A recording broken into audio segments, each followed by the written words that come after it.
Sud Radio, les clés d'une vie, 13h20, 14h, Jacques Pessy. Sud Radio, les clés d'une vie, celle de mon invité. Vous avez à peu près tout présenté à la télévision, sauf le journal télévisé, peut-être à cause de votre amour du passé, qui ne vous empêche surtout pas d'être aujourd'hui et encore dans la note. Bonjour Jérôme Anthony. Bonjour Jacques Pessy, je suis ravi d'être à vos côtés. Eh bien réciproquement, parce qu'on vous connaît à travers la télévision, et là vous sortez un album, Ma plus belle chanson. Oui. On va en parler tout à l'heure, et on va revenir, c'est le principe des clés d'une vie, sur votre parcours assez atypique à la télévision, et assez varié à travers des dates. Oui. Et la première date que j'ai trouvée, elle ne vous concerne pas directement, mais indirectement, c'est le 13 janvier 1983. C'est la première émission d'une station qui est à Vendeuvre-les-Nancy, Oui. qui s'appelle Rockin' Chair. Oui, c'est vrai. C'est la radio sur laquelle j'ai débuté. Alors, elle existait avant que j'y arrive. Mais effectivement, quand j'avais 14 ans, pas mal de disques chez moi, un peu de tchatch et un peu de temps à consacrer à ça. Et à cette époque, quand on avait tous ces éléments, on pouvait effectivement commencer à faire de la radio. Oui, il y avait 55 animateurs sur cette chaîne. Ah bon ? Oui, tous pas payés à mon avis. On faisait chacun 1 minute d'antenne. Voilà. C'était le principe. Et les fonds étaient venus de 10 entreprises locales qui avaient financé cette radio à D'accord. Vendeuvre-les-Nancy. Et il y a Alors, non, mais pour la petite info, Oui. en fait, je suis entré dans cette radio parce que c'était le producteur de Charlie Couture, qui est nancéen, Oui. producteur de Charlie Couture qui s'appelle Christian Lemasson, qui avait créé cette radio avec quelques amis et sans doute, vous le disiez, des partenaires. Et c'est comme ça que je suis rentré dans cette radio. C'est lui qui m'a proposé de venir. Et vous êtes arrivé avec une émission qui s'appelait Bleu Citron. Oui. Jérôme Anthony. Que je co-animais avec Sophie Loubière, Oui. une personnalité connue de la littérature et de la télévision. Et puis Anne-Carine Lang, la fille de Georges Lang. Et Georges Lang, vraiment le pape de la radio, nous avait écrit une émission qui s'appelait Starting Rock, qu'on a animée tous les mercredis après-midi. Alors Bleu Citron, en plus, c'était l'époque d'un autre film, Trocadéro Bleu Citron. Mais oui. De Michael Oh là Schock. là, mais j'adore ce film. C'est dingue que vous me parliez de ça. Personne n'en parle jamais Ah bah, de ce film. ce film est totalement oublié. Ah bah oui, avec Lionel Mellet, c'était à la grande époque du skateboard et il faisait du skateboard du côté de Trocadéro, ce qui explique le titre. Voilà, et c'était le premier film sur le skateboard. Sur le au skateboard. Avec Trocadéro. Annie Dupéré aussi. Voilà. Et vous aviez un slogan qui était « C'est canon, tes enceintes éclatent, waouh, oui, ça claque ». Oui, je faisais beaucoup de jingles et notamment c'est l'époque des prémices du rap et on faisait ça en rap. Voilà. Et le waouh, il y a une origine, vous allez entendre cette voix. Oh non, il y a comme dans toutes choses, des choses agréables et des choses un petit peu moins agréables. Claude Disons François, qu'elles sont contrastées car le chez nous. waouh, c'est lui dans Podium qui a inventé cette expression qui est devenue aujourd'hui à la mode. Mais tout à fait, effectivement. Et vous avez été marqué par Claude François, Jérôme Anthony. Oui, c'est-à-dire que moi je suis né en 68 et à cette époque, il n'y a pas beaucoup d'autres solutions que d'aimer Claude François. Oui. C'était le seul chanteur un peu pétillant, un peu sympathique, qui faisait des chansons joyeuses. C'était un peu notre M. Pokora d'aujourd'hui. Et vous avez fait une émission d'ailleurs où on recherchait le nouveau Claude François, ce Oui. qui semble impossible. C'est vrai, c'est totalement impossible. Et pourtant, il y avait son fils dans le jury Oui. et tout. On ne savait pas très bien qui on allait chercher et on l'a pas trouvé. Voilà. Et l'un des premiers imitateurs, je ne sais pas si vous le savez, Jérôme Anthony, de Claude François, c'était un certain Jean-Louis Mougeot. Alors, non. Jean-Louis Mougeot, en 1974, il fait son premier disque, et ce sont les élections présidentielles Valéry Giscard d'Estaing contre François Mitterrand, et il devient François Valéry. Ah, c'est François Valéry. Exactement, Jean-Louis Mougeot, c'est son vrai nom. D'accord. Alors vous êtes né à Nancy, Oui. et Jérôme Anthony, c'est pas votre vrai nom non plus, Non. parce que votre vrai nom, il est imprononçable. C'est Finkelstein, mon vrai nom de famille. Et c'est vrai qu'à l'époque, sur une radio jeune, c'était pas facile de chanter Finkelstein dans les jingles. Donc j'ai pris mon deuxième prénom qui est Anthony, en fait. Oui, et en même temps, le nom d'une marque de vêtements familiales. Non, c'est le nom de la boutique de mes parents. Voilà. Alors je me suis dit, voilà, comme je suis très superstitieux, je me suis dit, ça leur a porté chance, je vais prendre mon deuxième prénom et j'en ai fait ce.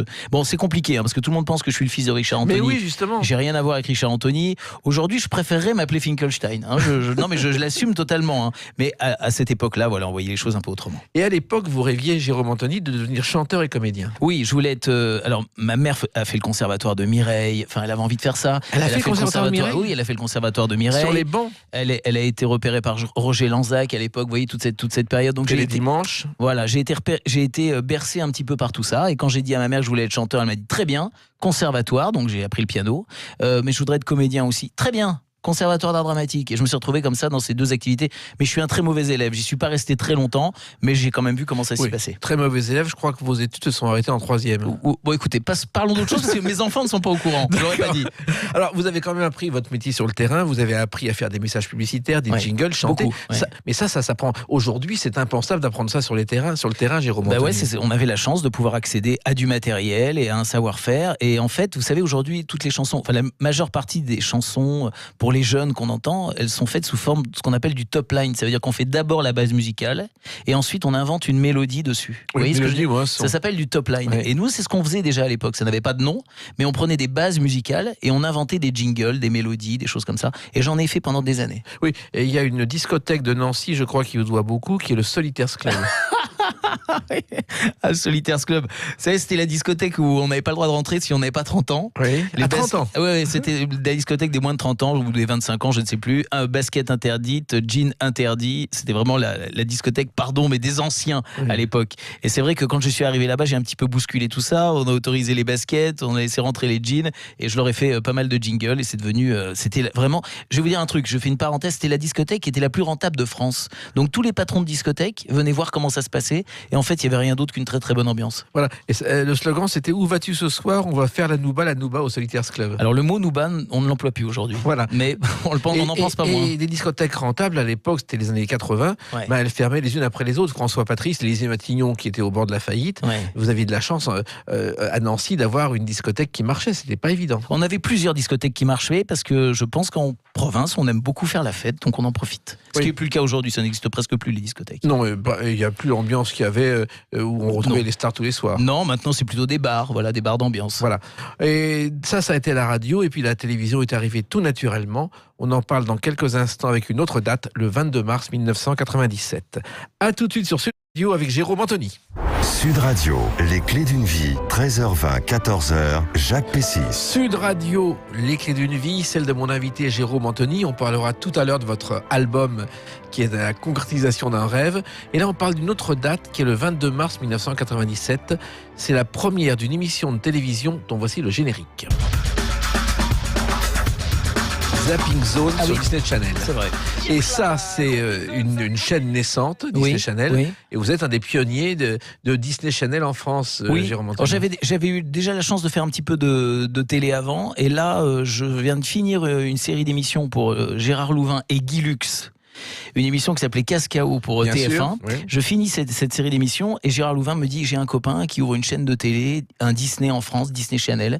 Et là, je rencontre un patron extraordinaire, Patrice Blanc-Francard. Alors là aussi, un des pionniers de la pop et du rock, qui avait produit Les Enfants du Rock, etc. Il me dit: on va faire une émission tous les jours en direct, un mélange de MTV et des Enfants du Rock pour les enfants. Et ben, je suis parti sur cette aventure pendant 7 ans. Avec un plateau de tournage qui était à l'époque révolutionnaire et qui est banal aujourd'hui, puisque les outils de production étaient apparents à l'antenne. Oui, on voyait tout. Les lumières, le réalisateur, la script. Ils étaient au milieu du plateau et les caméras tournaient tout autour.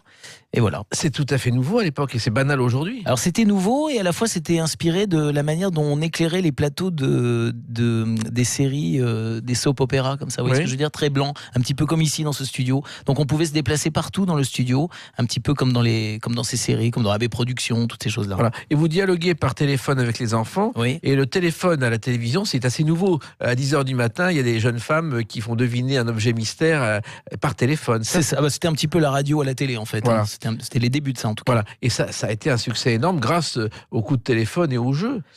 C'était une émission assez simple mais surtout très chaleureuse. On était très proche des familles, on était très proche des enfants. Et puis Disney, c'est quand même une marque qui fédère. Alors en plus, vous assurez la relève de Pierre Tchernia, qui avait été l'ami public numéro 1, le premier à faire du Disney en France en 1965. Oui. Et à l'époque, Disney ne voulait pas entendre parler de la France à la télévision. Et il a convoqué Pierre Tchernia, qu'il avait un jour rencontré. Et lui, c'est vous qui allez faire cette émission. Et c'est comme ça que les premières émissions des dessins animés de Mickey, de Jiminy Cricket, ou les premiers Zorro, car Zorro était déjà diffusé, est passé à l'antenne en France grâce à Pierre Tchernia. Moi, je me souviens de ces émissions de Pierre Tchernia. Puis après, plus tard, c'est Foucault qui a pris le relais également sur TF1. Je me souviens parfaitement bien de cette période de Disney.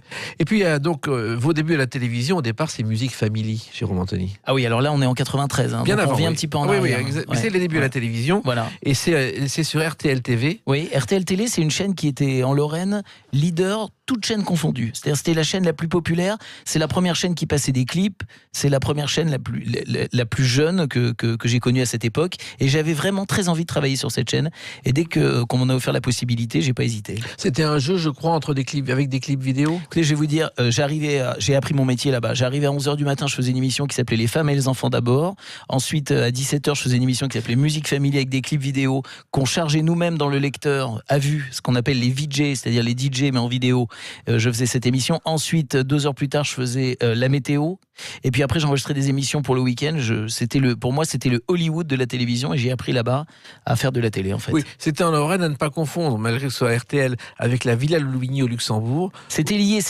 Mais ils avaient effectivement la Villa Louvigny, toujours où il y avait la régie finale. Oui. Et puis, il y avait une antenne à Metz où on faisait les émissions. Et vous avez échappé à la Villa Louvigny. Oui. À côté de ça, une banque, c'est Disneyland. Hein. Ah oui, la Villa Louvigny, c'est assez austère, mais c'est quand même un endroit assez mystérieux, chargé d'histoire. Alors justement, vous faites cette émission avec une cassette dans un magnétoscope, Ouais. et ça, la jeune génération aujourd'hui n'imagine pas, Jérôme Anthony, qu'il y a eu des magnétoscopes. Oui, mais qu'il y a eu des cassettes, effectivement. L'histoire d'avoir des bandes magnétiques qu'on rembobinait parfois même avec un stylo bic. Non, ça semble complètement dingue. Et pourtant, c'est vrai, mais ça m'a permis aussi de faire les beaux jours du zapping de Canal+, parce que souvent, les bandes ne partaient pas.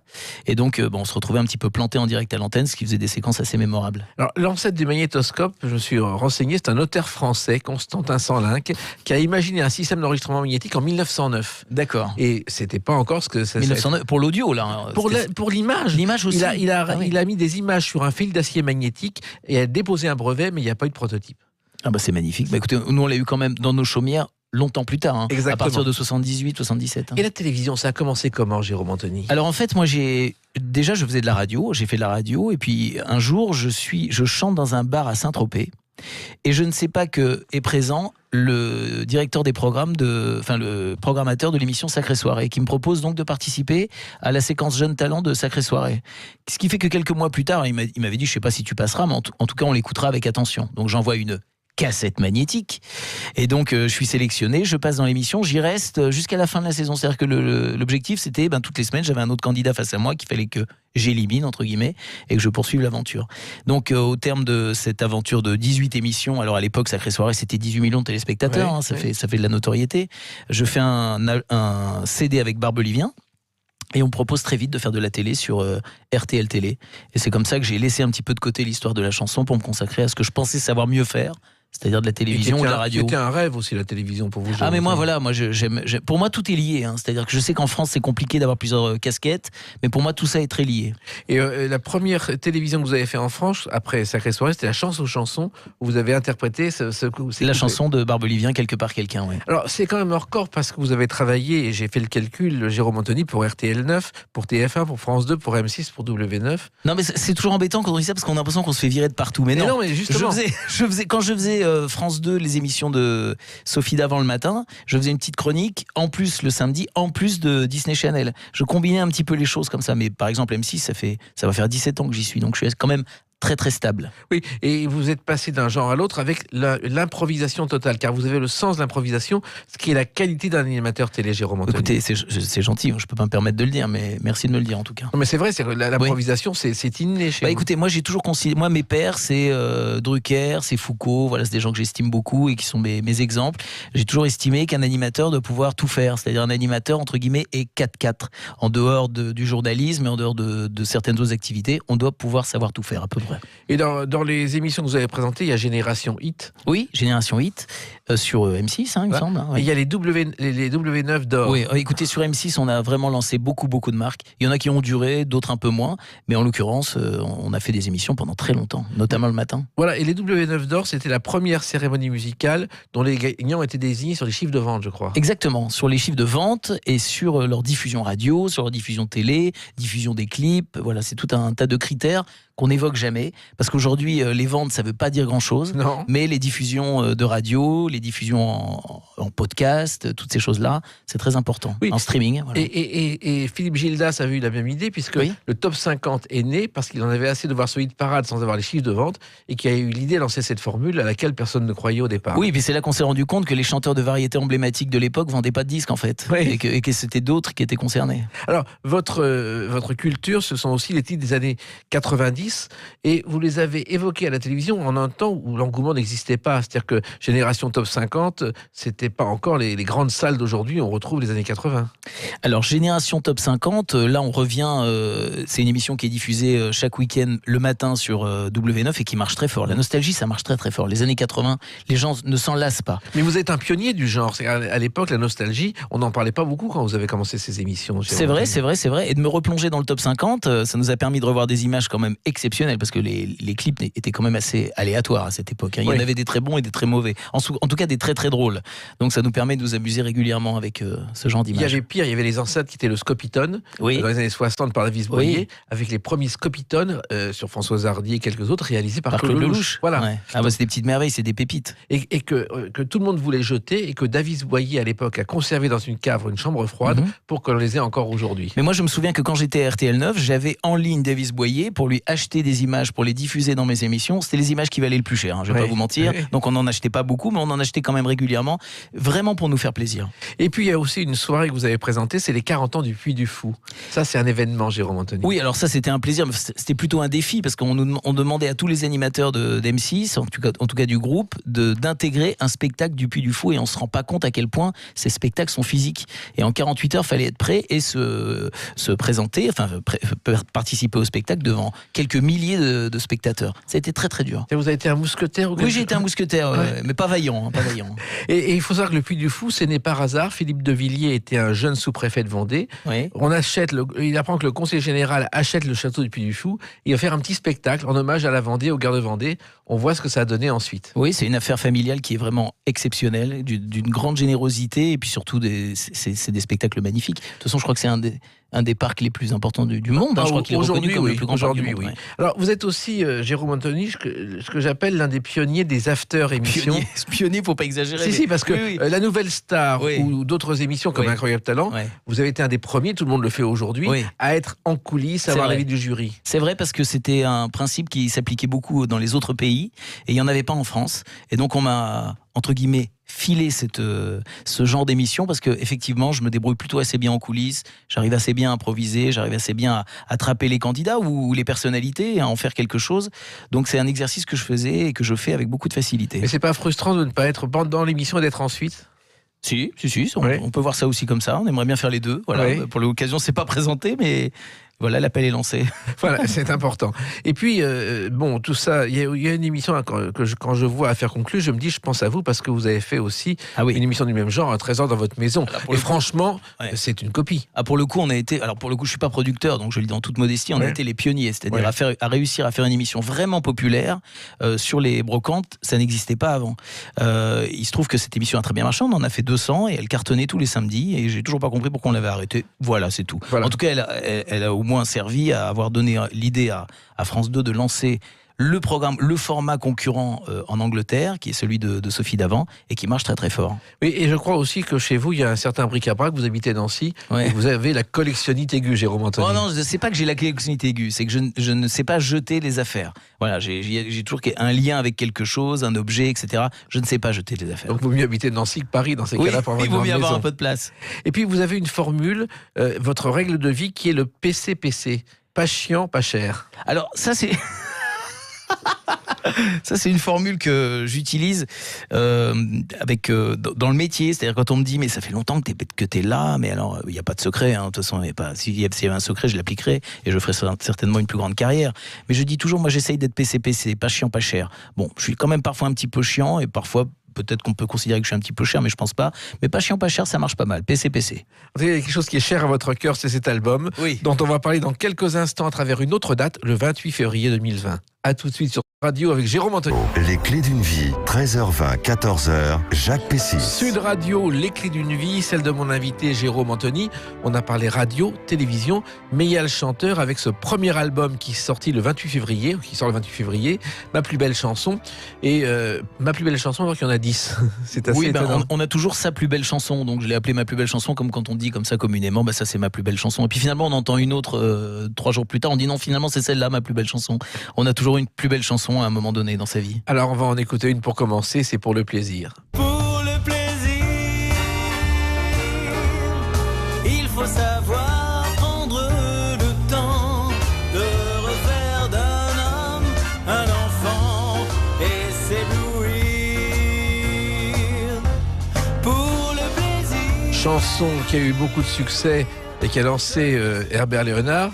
Et personne ne voulait produire cet album, donc finalement Evelyne Bugui, Ouais. auteur de la chanson, l'a produit. Ce qui vous est arrivé aussi d'ailleurs, Jérôme Anthony. Tout à fait. Evelyne Bugui, on en a beaucoup parlé de cette chanson et de l'histoire de cette chanson, et elle a beaucoup suivi l'arrangement qu'on a réalisé pour cette chanson. Oui, c'est vrai, j'ai fait quelques rendez-vous en maison de disque, bon, sans trop y croire, et puis je me suis dit à un moment, je pense que si je travaille avec une maison de disque, je vais pas pouvoir faire exactement l'album que j'avais envie de faire. Alors, évidemment, avoir envie de faire un album, c'est pas une fin en soi, mais enfin, il y a un moment dans sa vie où il est urgent de réaliser ses rêves d'enfant ou de les abandonner complètement. Donc, il y a un moment où je me suis dit, j'ai pas envie de les abandonner, je vais aller jusqu'au bout.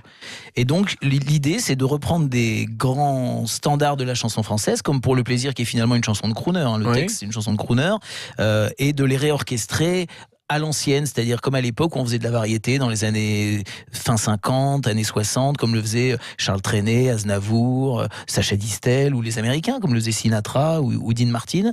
Donc refaire comme on faisait à l'époque, avec des cuivres, avec des violons, et faire swinger des chansons qui ne swingent pas au départ. C'est-à-dire qu'on passe des chansons techniquement de binaire à ternaire, donc elles passent pas toutes comme ça, mais celles qu'on a fait là, passer, et c'est des chansons que tout le monde connaît de la grande variété française. Oui, comment vous les avez choisies d'ailleurs, ces 10 chansons? Parce que je les aimais tout simplement, parce que j'avais un lien avec un chanteur, ou par exemple Pour le plaisir, en vrai, je faisais une série d'émissions avec, je connaissais bien Evelyne Bugui, mais je faisais une série d'émissions avec Julien Lepers qui a composé cette chanson, et je lui dis tiens, je suis en train de faire un album, on fait Chez Lorette, on fait Le ciel, le soleil et la mer, Aline. Il me dit pourquoi tu prends pas Pour le plaisir, ça marche bien. Et puis on avait un espèce de petit piano de basse-string qui était là, on a commencé à regarder si elle passait en swing, et elle passait en swing, et c'était une bonne idée, et c'est une des plus belles chansons de l'album. Voilà. Et justement, Pour le plaisir, c'est ce que vous avez fait, parce que il y a des années que vous pensiez à cet album. C'était une longue gestation, Jérôme Anthony. Bon, écoutez, aujourd'hui, il y a tellement de musiques différentes qui existent. J'allais pas me plonger dans de la pop ou encore moins du rock et encore moins des chansons très actuelles. Ce serait ridicule. J'ai voulu complètement me démarquer. J'ai cette culture de chansons élégantes et énergiques qu'apporte le swing. Et puis, j'ai cette culture de chansons françaises que je connais assez bien. Pas aussi bien que vous, mais que je connais assez bien, et j'avais envie, voilà, de combiner les deux et d'offrir un écrin commun à toutes ces chansons qui vont des années 60 jusqu'aux années 80. Et une chanson de 66 qui figure dans cet album revu et corrigé par Jérôme Anthony, c'est Chez Lorette. C'était bien chez Lorette quand on faisait la fête. Elle venait vers nous. Lorette. Là aussi, c'est une version très particulière d'une chanson qui est née, je ne sais pas si vous savez, dans un train entre Paris et Saint-Cloud. Ah non, alors ça je connais pas. Alors, il se trouve qu'il cherchait une chanson, Michel Delpech, évoquant son plus beau souvenir de jeunesse. Et il se souvient d'un café voisin du lycée de Pontoise, où il y avait une jeune femme qui lui donnait à manger, qu'il consolait pendant ses amours, qu'il voyait, et il l'a appelée Lorette. Et c'est comme ça que cette chanson est née, un peu par hasard, dans ce train. Et vous, pourquoi c'est une chanson qui a marqué votre vie? Alors moi, il y a quelques années, j'ai fait un conte pour les enfants qui s'appelait Dolly Bible, avec une dizaine d'artistes et une bible musicale pour les enfants, où les artistes jouaient la comédie et chantaient. Parmi les 10 interprètes, il y avait Michel Delpech. C'était un peu avant qu'il soit malade. Et donc j'ai passé vraiment beaucoup de temps avec lui quand on était en promotion pour cet album. Et moi, j'ai toujours adoré cet artiste, évidemment. Et quand on a fait l'album, je ne savais pas comment aborder les chansons vocalement. Je savais pas comment faire. Donc j'étais avec mon ami Claude Morgan. Claude Morgan, c'est un compositeur qui a écrit pour plein de gens, et notamment pour Michel Delpech. C'est lui qui m'a coaché sur toutes les chansons. Et il m'a dit, on va suivre la méthode Michel Delpech. On va mettre de l'air dans ta voix, on va y mettre du grain, on a appliqué cette méthode Michel Delpech. C'est un artiste qui m'a énormément touché et que tout le monde adore. Et voilà, j'ai un très très bon souvenir de Delpech. Je crois que D'ailleurs, je suis sur un clip. Oui, la chanson La fin du chemin. Voilà, c'est cette chanson que j'avais produite et je me suis permis de faire les premières secondes du clip. Et la chanson, vous l'avez appris? Vous jouez du piano, je crois, chez vous régulièrement? Comme je vous le disais, ma mère avait fait le conservatoire de Mireille. La chanson, ça fait partie de notre vie. Mes grands-parents chantaient toujours. J'entendais du swing à la maison. J'entendais des disques de Glenn Miller tournés en boucle, ou de George Gershwin. J'ai été bercé par tous les films d'Hollywood, toutes les comédies musicales de Jane Kelly, Fred Astaire avec ma grand-mère. On les regarde encore en boucle aujourd'hui. Voilà, j'ai toujours baigné dans je le disais, ce swing élégant et énergique. Alors, parmi les chansons de cet album, il y a aussi un grand succès de l'été 65. Il y a le ciel, le soleil et la mer. Il y a le ciel, le soleil et la mer. François de Guelt, grand succès de 65. Je crois que vous ferez très plaisir à Salomé de Guelt. Ah oui, non mais elle reposte mes posts sur les réseaux sociaux. Oui. Je crois que ça lui fait très plaisir de réentendre cette chanson sous cette forme parce que on n'a pas dénaturé le travail de son papa et surtout de son mari. Salomé de Guelt, c'est la femme de. C'est la femme. Mais c'est la femme de. Alors là, je crois que c'était sa fille. Elle, Alors non. là, je suis vraiment à côté de la plaque complètement et je l'embrasse au passage. Je suis désolé. Elle nous écoute. Hein. Ah oui, d'accord, pardon. Et donc, et je suis ravi. On n'a pas essayé de copier son mari. époux, donc Oui. oh là là. Et on en a fait une toute autre version, Voilà. assez Alors, joyeuse. Cette chanson, elle a une histoire. Il a vendu 5000 disques par jour à l'époque. Vous vous rendez compte? Franchement, j'aurais pu faire la bourde à l'envers, ça aurait été plus grave. Oui, non, D'accord, vous ok, inquiétez pas. d'accord. Non, mais en plus, ça prouve la jeunesse de l'un et de l'autre. Et un jour, François de Guelt entend à la radio les trois mots ciel, soleil et mer. Mhm. Il décide de les associer. Et c'est comme ça que la chanson est née. Il a une mélodie tellement simple qu'il veut pas la garder. Et finalement, il enregistre avec Daniel Licari dans les chœurs cette chanson. Et c'est 5000 disques par jour. Ah ouais, non, mais c'est un tube énorme. Et il a un concurrent à l'époque, c'est Christophe avec Aline. J'ai crié, Aline, pour qu'elle revienne. Et j'ai pleuré, oh j'avais trop de peine. Pourquoi cette chanson, Jérôme Anthony? Non mais c'est génial ce que vous faites parce que vous mettez des petits bouts les uns derrière les autres et c'est formidable parce qu'en fait je vais vous dire quand on s'est dit quelle chanson on va choisir pour promouvoir l'album on savait pas laquelle parce que comme je vous le disais à chaque fois que je fais entendre à quelqu'un il y a quelqu'un d'autre qui aime une autre chanson donc moi je les aime à peu près toutes et de les écouter les unes derrière les autres voilà on se dit qu'on rentre dans un univers avec cet album qu'on avait complètement abandonné et les chansons et ce genre de musique. Donc c'est très sympa ce que vous faites. Et Aline, parce que j'adore cette chanson, c'est une des pépites des années 60, on peut pas passer à côté. Et vous avez rencontré Christophe? Non, malheureusement. Il vit bien. la nuit, lui. Bah oui, je sais, mais moi le jour, moi. Ah, donc, Mais je sais, je l'ai déjà croisé, mais j'ai pas osé aller l'embêter. il y a quelqu'un qui a beaucoup vécu aussi et que vous évoquez dans une chanson, sa philosophie, c'est Georges Moustaki. Ah oui, alors là, c'est un autre débat. Nous avons toute la vie pour nous amuser. Nous avons toute la mort pour nous reposer. Ils ne font rien de plus que fêter chaque instant. Saluer la pleine lune, célébrer le printemps. Si bien que pour travailler, ils n'ont plus guère le temps. Ils n'ont dans la vie que cette philosophie. Oui, bon, alors je suis convaincu que Georges Moustaki aurait adoré cette version, car ça correspondait à son sens du bœuf permanent. Écoutez, moi, j'ai été nourri, pardon de le citer, je veux pas faire de la pub, mais au Club Méditerranée. Et j'ai pas pu m'empêcher, parce que moi j'adore faire des soirées où tout le monde chante, j'ai pas pu m'empêcher dans cet album, malgré le swing et l'élégance des autres chansons, d'y mettre quand même une petite chanson où on va s'amuser un moment. Et c'est vrai que quand on est en concert, cette chanson, on la joue à la fin, et on la joue 2-3 fois de suite, et tout le monde danse, tout le monde se lève. Et ça, je vous avoue, c'est mon grand plaisir de pouvoir partager comme ça. Vous faites des concerts? Oui, on en fait déjà depuis pas mal de temps, et c'est d'ailleurs en faisant des concerts qu'on s'est dit, tiens, faisons un album, faisons ça proprement, et maintenant on va vraiment faire ça sérieusement. On a commencé à tester l'album tel qu'il est là avec mon groupe, et ça se passe vraiment très très bien, on a un très très bel accueil. Et la philosophie de Georges Moustaki, il l'a un jour résumé, il a dit qu'il était un coureur de fond plutôt qu'un sprinter. Il voulait perdre beaucoup de temps à faire des tas de choses. Il avait la réputation d'être un lent, alors que ses chansons sont le poids des choses où il vit. Il dit, je suis bien trop paresseux pour travailler sur commande. Et c'est vrai qu'il a eu une vie exceptionnelle, Moustaki. Ça fait partie des gens que je regrette de jamais avoir rencontré dans ma vie. Vous l'avez jamais rencontré? Non, bah non. C'était un monsieur qui était... On l'attendait à Paris, il était à Rio de Janeiro. Il avait rue Saint-Louis-en-Lille un appartement avec des guitares, des tas de choses. Et la porte était ouverte et on allait faire la fête et chanter avec lui. Bah voilà, mais moi je me souviens de cette chanson qui à la base est lente quand même. Oui. Elle est assez lente. Je crois que c'est une rumba, je crois, mais assez lente. Mais je me souviens que quand j'étais avec mes parents en vacances, cette chanson était festive. C'est-à-dire que les gens, même si elle était lente, tout le monde tapait dans les mains et chantait sur cette chanson. Et ça correspondait au caractère de Georges Moustaki qui se faisait appeler Monsieur Zéro Volt. Ah bah voilà, à 0 volt, je savais pas, d'accord, très bien. En comparaison avec Beko qui était Monsieur 100 000 volts. Voilà, exactement. Et puis il y a une autre chanson qui a été aussi un immense succès, c'est Un été de porcelaine, pas par Bert Schumann mais par Jérôme Anthony. Des étés de porcelaine, j'en ai connu après toi, sans que jamais ne revienne le goût que tu leur donnas. Ah, une belle chanson, ça aussi, Jérôme. Moi, c'est mon grand regret, c'est qu'on ne parle presque plus jamais de Mort Schumann. C'est insupportable. J'adore cette chanson. C'était la musique du film L'Hôtel de la Plage. Oui. Encore avec le fameux Lionel Mellet dont on parlait, qui avait joué dans Trocadéro Bleu Citron. Il y avait Anne Parillo qui débutait. Oui. C'était extraordinaire. C'était partie de mes films de chevet, parce que c'était les années magnétoscope, donc on pouvait les regarder en boucle. Film de Michel Lang. Un film de Michel Lang, bravo. Et il y avait Daniel Secaldi, il y avait Guy Marchand, et tous ces artistes qu'on adore. Et cette chanson qui est vraiment au départ un slow qui est magnifique. Bon bah voilà, on l'a un petit peu accéléré, on en a fait un petit peu autre chose, mais c'est une mélodie qui me tient à cœur. Il faut savoir que Mort Schumann, en fait, la vie l'intéressait plus que son métier. Il avait fait fortune grâce à des chansons. Il a écrit des chansons pour Presley, sans jamais le voir, sans jamais le rencontrer. Il est venu en France pour l'amour des vins. Il avait la plus belle cave de Paris pour l'amour des grands restaurants.